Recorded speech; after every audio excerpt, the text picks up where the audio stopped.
അസ്സലാമു അലൈക്കും വറഹ്മത്തുള്ളാഹി. പ്രിയപ്പെട്ടവരെ, സൂറത്തുൽ മുൽക്കാണ് നമ്മൾ പഠിച്ചു വന്നത്. അടുത്ത ആയത്ത് നോക്കാം. ബിസ്മില്ലാഹിർ റഹ്മാനിർ റഹീം. വലഖദ് സയ്യന അസ്സമാഅ അദ്ദുനിയ ബിമസാബീഹ വജഅൽനാഹാ റുജൂമൻ ലിശ്ശയാത്തീൻ വഅഅ്തദ്നാ ലഹും അദാബസ് സഈർ. സൂറ മുൽക്കിന്റെ ആദ്യത്തെ 4 ആയത്തുകൾ നമ്മൾ ഡിസ്കസ് ചെയ്ത് കഴിഞ്ഞു. 5-ാമത്തെ ആയത്തിൽ പറയുന്നത് വലഖദ് സയ്യന അസ്സമാഅ അദ്ദുനിയ ബിമസാബീഹ, തീർച്ചയായും ഏറ്റവും അടുത്ത ആകാശത്തെ നക്ഷത്ര വിളക്കുകൾ കൊണ്ട് നാം അലങ്കരിച്ചിട്ടുണ്ട്. വജഅൽനാഹ റുജൂമൻ ലിശ്ശയാത്തീൻ, അവയെ നാം പിശാചുക്കളെ എറിഞ്ഞാട്ടുന്നവയും ആക്കിയിരിക്കുന്നു. വഅഅ്തദ്നാ ലഹും അദാബസ് സഈർ, അവർക്ക് ജ്വലിക്കുന്ന അഗ്നി നരകശിക്ഷ നാം ഒരുക്കി വെക്കുകയും ചെയ്തിരിക്കുന്നു. ഇവിടെ നമ്മൾ പ്രത്യേകം പഠിക്കേണ്ട, മനസ്സിലാക്കേണ്ട ചില പോയിന്റുകളുണ്ട്. സയ്യന്ന, നാം അലങ്കരിച്ചു. അള്ളാഹു ആകാശത്തെ അലങ്കരിച്ചു. അസ്സമാഅ ദുനിയ, അസ്സമാഅ ദുനിയ എന്ന വാക്ക് കൊണ്ട് ഉദ്ദേശിക്കുന്നത് പിന്നെ ഭൂമിയോട് ഏറ്റവും അടുത്തുള്ള ആകാശമാണ്. 7 ആകാശങ്ങളുണ്ട്. അതിൽ ഭൂമിയുടെ ഏറ്റവും നിയറസ്റ്റ് ആയിട്ടുള്ള ആകാശത്തെയാണ് അസ്സമാഅ ദുനിയ എന്ന് പറയുന്നത്. അപ്പൊ ഭൂമിയുടെ ഏറ്റവും അടുത്ത ഈ ആകാശത്തിൽ അള്ളാഹു സുബ്ഹാനഹു വ തആല ഒരുപാട് മസാബീഹ്, ഒരുപാട് വിളക്കുകൾ ഒരുക്കി വെച്ചിട്ടുണ്ട്. വിളക്കുകളെ കൊണ്ട് അലങ്കരിച്ചിട്ടുണ്ട്. ഇവിടെ വിളക്കുകൾ എന്ന് ഉദ്ദേശിക്കുന്നത് നക്ഷത്രത്തെയാണ്. മിസ്ബാഹ് എന്ന് പറഞ്ഞാൽ വിളക്ക്, അതിൻ്റെ ആണ് മസാബീഹ്, വിളക്കുകൾ എന്ന പദം. അപ്പൊ വിളക്കുകളെ കൊണ്ട് അലങ്കരിച്ചു. എന്തിനാണ്? റുജൂമൻ ലിശ്ശയാത്തീൻ, ശൈത്വാൻ, പിശാചുക്കളെ എറിഞ്ഞ് ആട്ടുന്ന ഒരു സംവിധാനമായി കൊണ്ടാണ് അള്ളാഹു സുബ്ഹാനഹു വ തആല ഈ വിളക്കുകളെ അവിടെ ഒരുക്കി വെച്ചിട്ടുള്ളത്. റുജൂമൻ എന്ന് പറഞ്ഞാൽ എറിഞ്ഞാട്ടുന്ന ഒരു സംവിധാനം. പിശാചുക്കളെ കട്ട് കേൾക്കുന്ന പിശാചുക്കളുണ്ട്. ആ കട്ട് കേൾക്കുന്ന പിശാചുക്കളെ എറിഞ്ഞാട്ടുന്ന ഒരു സംവിധാനമാണ് ഈ വിളക്കുകൾ, മിസ്ബാഹുകൾ എന്ന് അള്ളാഹു പറയുന്നു. റുജൂമ് എന്ന വാക്കിനാണ് എറിഞ്ഞാട്ടുന്നവ എന്ന് അർത്ഥം വരുന്നത്. ഈ റുജൂമിനെ പറ്റി അള്ളാഹു വേറെ സൂറത്തുകളിലും പറഞ്ഞിട്ടുണ്ട്. സൂറത്തുൽ ഹിജ്ർ, സൂറ സോഫാത്ത്, സൂറത്തുൽ ജിന്ന്, ഇതിലൊക്കെയും പിശാചുക്കളെ എറിഞ്ഞാട്ടുന്ന സംഭവങ്ങളൊക്കെ അള്ളാഹു പറയുന്നുണ്ട്. അപ്പൊ റജ്മ എന്ന വാക്ക് പ്രാധാന്യമുണ്ട്, പ്രത്യേകതയുണ്ട്. അതിനൊരുപാട് അർത്ഥങ്ങളുണ്ട്. അതിൻ്റെ മറ്റ് അർത്ഥങ്ങളാണ് എറിയുക, എറിഞ്ഞാട്ടുക, എറിഞ്ഞു കൊല്ലുക, ആട്ടി ഓടിക്കുക, തുരത്തുക, ശപിക്കുക, ശകാരിക്കുക, ആരോപിക്കുക, തള്ളിക്കളയുക, ഊഹിക്കുക. ഇതൊക്കെ റജ്മ് എന്നതിൻ്റെ അർത്ഥമാണ്. അപ്പൊ റജ്മ് എന്ന വാക്ക് നാം പ്രത്യേകം ശ്രദ്ധിക്കണം. ഇനി 6-ാമത്തെ ആയത്ത് തൊട്ട് 11-ാമത്തെ ആയത്ത് വരെയുള്ള ഭാഗങ്ങള് നരകത്തിലെ ആളുകളുടെ അവസ്ഥയാണ് പറയുന്നത്. വലില്ലദീന കഫറു ബിറബ്ബിഹിം അദാബു ജഹന്നം വബിഅസൽ മസീർ, തങ്ങളുടെ രക്ഷിതാവിൽ അവിശ്വസിച്ചവർക്ക് ജഹന്നമിൽ, അതായത് നരകത്തിൽ ശിക്ഷയുണ്ട്. ആ നരകത്തിലെ ആ സങ്കേതം, എത്ര മോശമായിട്ടുള്ള സ്ഥലത്താണ് ആ ആളുകൾ എത്തുന്നത് എന്ന് വിശുദ്ധ ഖുർആൻ പറയുന്നു. അപ്പൊ ഇനി അങ്ങോട്ട് പറയുന്നതൊക്കെ നരകത്തിലെ ആളുകളുടെ അവസ്ഥകളാണ്. ഇദാ ഉൽഖൂ ഫീഹാ സമിഉ ലഹാ ഷഹീകൻ വഹിയ തഫൂർ, അവർ അതിൽ ഇടപെട്ടാൽ, നരകത്തിന്റെ ആളുകളൊക്കെ അവിടെ എത്തിക്കഴിഞ്ഞാൽ അതിന് ഒരു ഗർജനം അവർ കേൾക്കുന്നതാണ്. നരകത്തിൽ നിന്ന് ഒരു ഗർജനം, വലിയ സൗണ്ട് അവർ കേൾക്കും. അതാകട്ടെ തിളച്ചു മറിഞ്ഞുകൊണ്ടിരിക്കുന്നതായിരിക്കും. അപ്പോൾ ഇവിടെ ഷഹീഖ് എന്ന പദത്തിന്റെ അർത്ഥം എന്താണ്? ഗർജനം, അലർച്ച, അട്ടഹാസം, ഉഗ്രശ്വാസം, ഇതൊക്കെയാണ് ഷഹീഖ് എന്ന വാക്കിന്റെ അർത്ഥം. വലിയ ശബ്ദം നരകത്തിൽ നിന്ന് ആളുകൾ കേൾക്കുന്നതാണ്. തക്കാദു തമയ്യസു മിനൽ ഗൈദ്, ഉഗ്ര കോപം കൊണ്ട് അത് പൊട്ടിത്തെറിച്ച് വേർപെട്ടു പോകുമാർ ആകും. എന്താണ് പറയുന്നത്? നരകത്തിലെ ആളുകൾക്കുള്ള ശിക്ഷയാണ് പറയുന്നത്. അപ്പോ ആ ഗർജനം വന്നത് എന്തിൽ നിന്നാണ്? തക്കാദു തമയ്യസു മിനൽ ഗൈദ്, ഉഗ്ര കോപം കൊണ്ട്, അങ്ങേയറ്റത്തെ കോപം കൊണ്ട് ആ ഒരു ശബ്ദം വന്നത് നരകത്തിൽ നിന്നുള്ള പൊട്ടിത്തെറിയാണ്.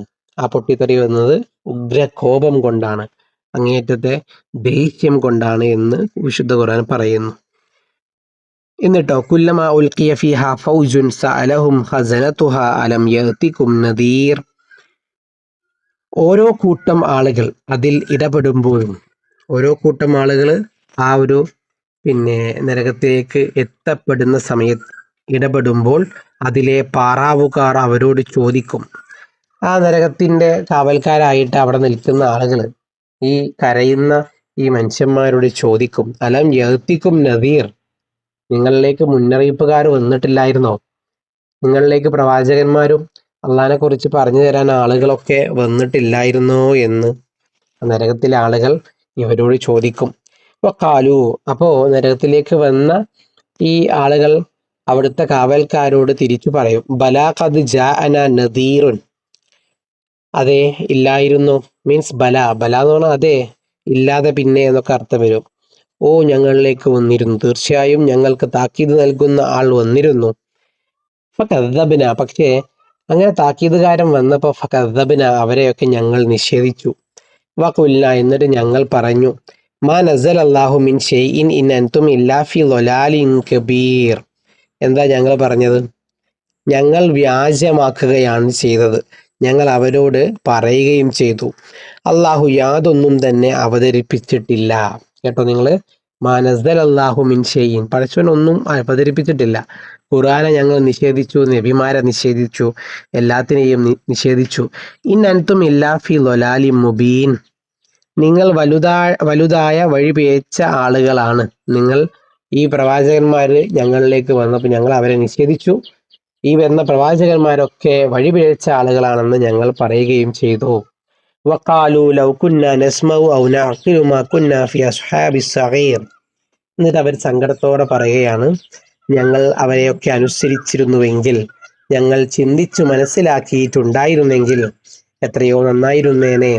ലൗ മനഖിലു ലൗ കുന്നാ നസ്മഉ ഔ നഅഖിലു മാ കുന്നാ ഫി അസ്ഹാബിസ് സഗീർ. അങ്ങനെ ഞങ്ങൾ ചിന്തിച്ച് മനസ്സിലാക്കുകയും ഇവരെ അനുസരിക്കുകയും ഒക്കെ ചെയ്തിരുന്നെങ്കിൽ ഞങ്ങൾ ജ്വലിക്കുന്ന ഈ അഗ്നിയിൽ ഉൾപ്പെടുമായിരുന്നില്ല എന്ന് വലിയ വിഷമം നരകത്തിൽ നിന്ന് അവർ പറയും. ഫഅതറഫു ബിദംബിഹിം ഫസുഹക്കൻ ലിഅസ്ഹാബിസ് സഗീർ.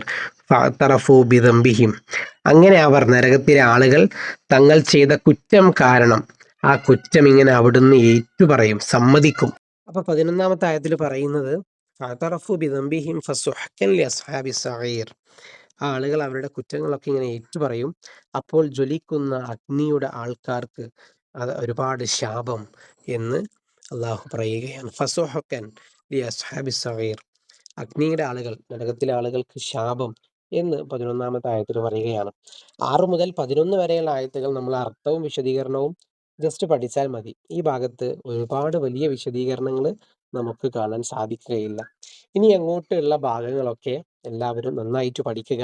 അതിൽ 12-ാമത്തെ ആയത്ത്, 13-ാമത്തെ ആയത്തൊക്കെ ചെറിയ ചെറിയ ഭാഗങ്ങളാണ്, വലിയ പ്രയാസമില്ലാതെ നമുക്ക് പഠിക്കാൻ സാധിക്കും. 12-ാമത്തെ ആയത്തിന്റെ വിശദീകരണത്തിൽ അള്ളാഹു സുബ്ഹാനഹു വ തആല 2 കൂട്ടരെ എണ്ണി പറഞ്ഞിട്ടുണ്ട്. ഈ 2 കൂട്ടരുടെ പ്രത്യേകത എന്താണ്? പരലോകത്ത് അർശിന്റെ തണൽ കിട്ടുന്ന 2 പേരെ എണ്ണി പറഞ്ഞിട്ടുണ്ട്. ആ പ്രധാനപ്പെട്ട 2 പോയിന്റുകളാണ്. അത് നമ്മൾ നോട്ട് ചെയ്ത് വെക്കണം. സ്ഥാനമാനവും സൗന്ദര്യവുമുള്ള ഒരു സ്ത്രീ ദുർവൃത്തിക്കായി ക്ഷണിച്ചപ്പോൾ ഞാൻ അള്ളാഹുവിനെ ഭയപ്പെട്ടുകൊണ്ട് മാറി നിന്നു. അങ്ങനെയുള്ള ആൾക്ക് സ്വർഗത്തിൽ തണലുണ്ടാകുമെന്ന് പറയുന്നു. അതേപോലെ തന്നെ ദാനധർമ്മങ്ങൾ ചെയ്യുമ്പോൾ വലത്തെ കൈ ചെലവഴിച്ചത് ഇടത്തെ കൈ അറിയാത്ത ആളുകൾ, അവർക്കും അള്ളാഹുവിൻ്റെ മഹത്തായ അനുഗ്രഹമായിട്ടുള്ള അർശിന്റെ തണൽ കിട്ടുമെന്ന് അള്ളാഹു സുബ്ഹാനഹു വ തആല പറയുന്നു. അപ്പൊ ഇത് പ്രധാനപ്പെട്ടതാണ്. അർശിന്റെ തണൽ കിട്ടുന്നത് 7 പേർക്കാണ്. അതിൽ 2 പേരെ ഇവിടെ പറഞ്ഞിട്ടുണ്ട്. അതും നമ്മൾ പ്രാധാന്യത്തോടുകൂടെ നോക്കണം.